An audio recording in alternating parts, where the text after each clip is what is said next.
Hello everyone, how are you doing? This is MD Tech here with another quick tutorial.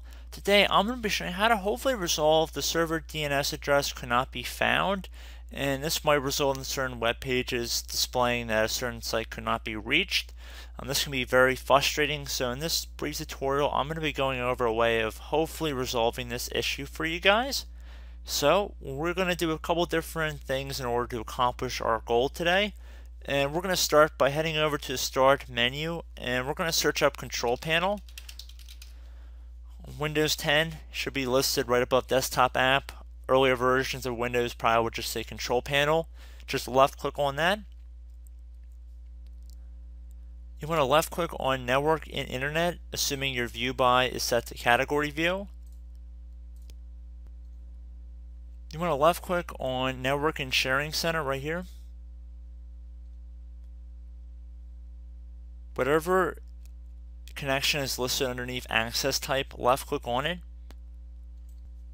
So underneath properties at the bottom left, you want to left click on that. Left click on Internet Protocol version 4 TCP/IPv4, and then left click on properties here. Near the bottom it should say use the following DNS server address. Left click on this button right here. So we're going to type in 8, and I'm using my mouse to click in each one of these entries areas. And then the bottom one's going to be 8844. If anybody was curious, this DNS server address is a Google-owned DNS server.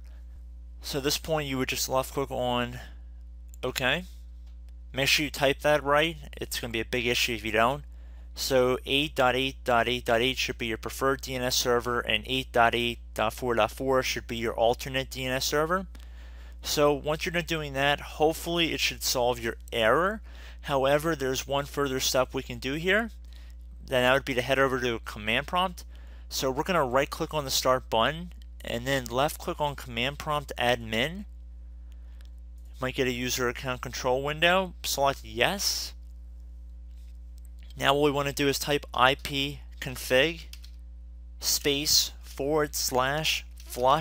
DNS and then hit enter on your keyboard. So this should flush our DNS resolver cache. And now we want to type ipconfig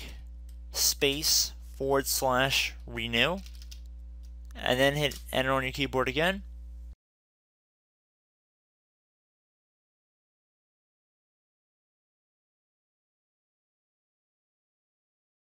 Alright, and then at that point, you should be good to go. You can close out of the command prompt window. I'd recommend restarting your computer after both of these methods and try to get back on the browser in between both of the methods I showed in this tutorial. And then if the first method doesn't work, move on to the second one. So, again, I hope this brief tutorial helped you guys out, and I will catch you in the next tutorial. Goodbye.